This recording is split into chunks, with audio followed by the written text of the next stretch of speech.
Yeah, kind of going off of what Josh said.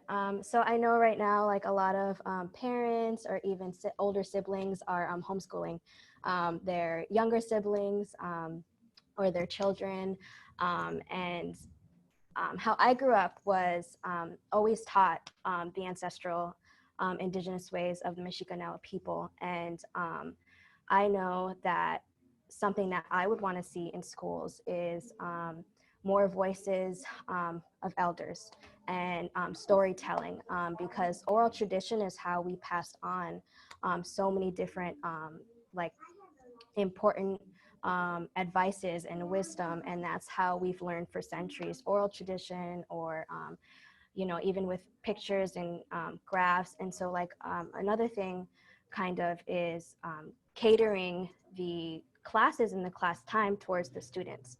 I have two siblings, both of them learn extremely different ways. One is more hands-on, the other one is more of a visual learner.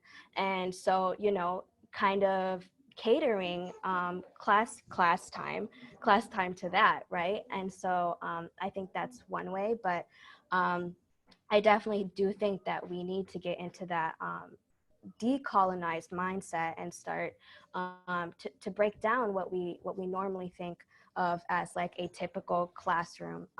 And so I'm glad kind of Josh brought that up. That's, yeah.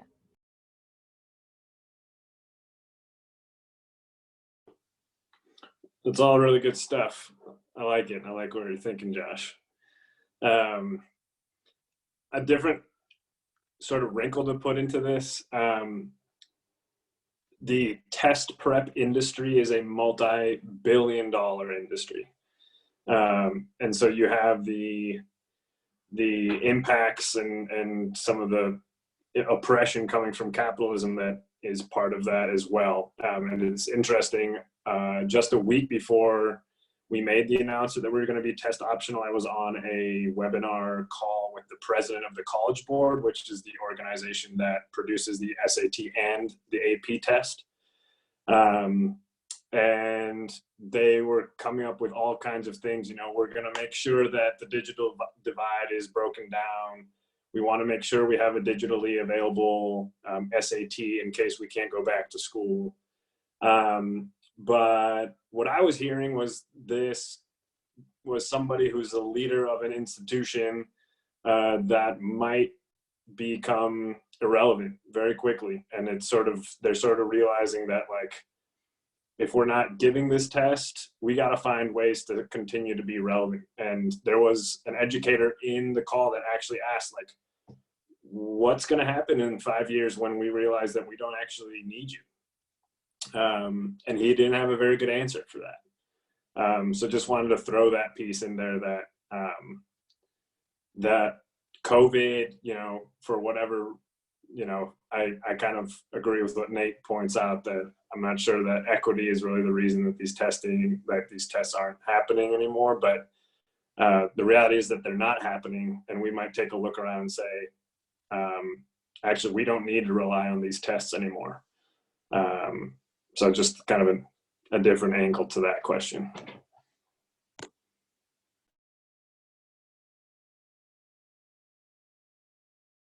Yeah, I think especially like in my experience, I've seen the money aspect play a big role into it, in the sense of like these tests do make millions of dollars for people.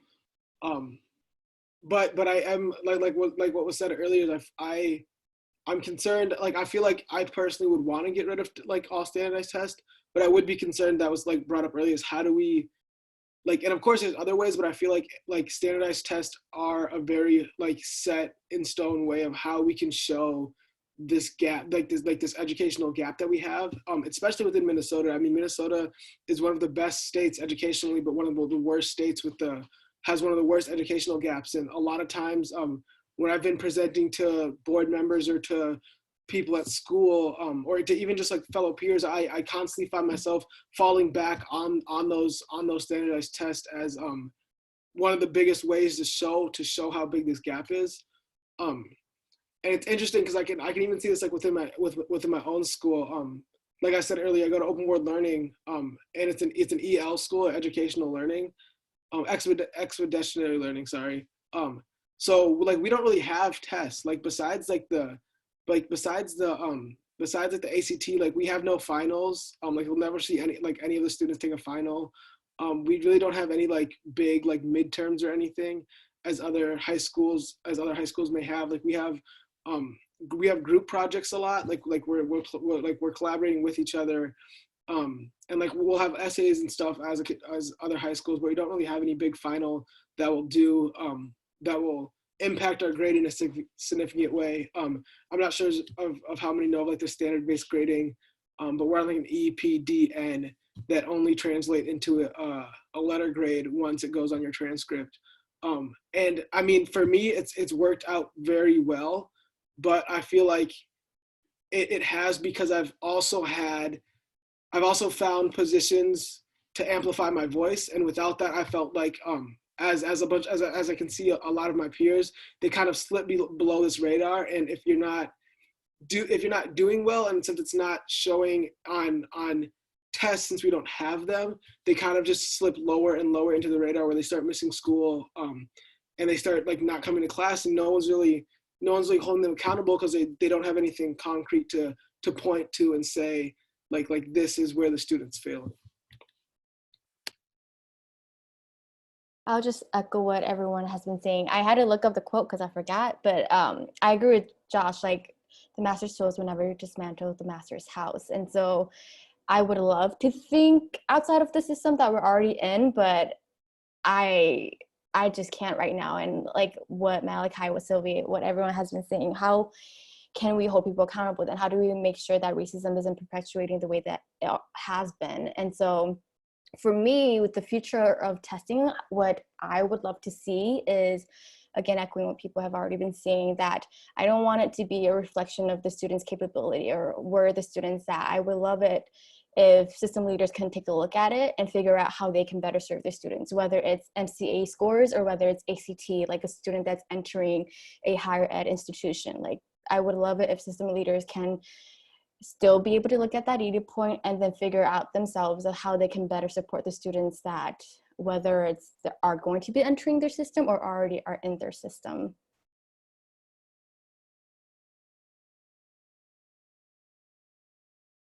So we have several audience questions relating to the topic of mental health and standardized testing.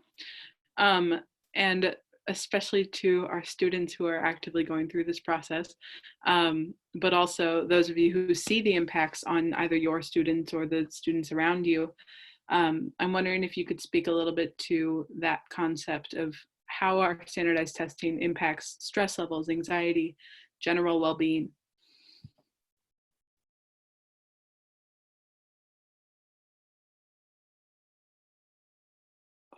I mean, I can jump in first real quick here. Is I think for me, I always knew, I shouldn't say always, but like coming into high school and especially like starting to like very towards the end of 9th grade and really like all of 10th grade, the ACT is the big deal. The ACT is it's the test.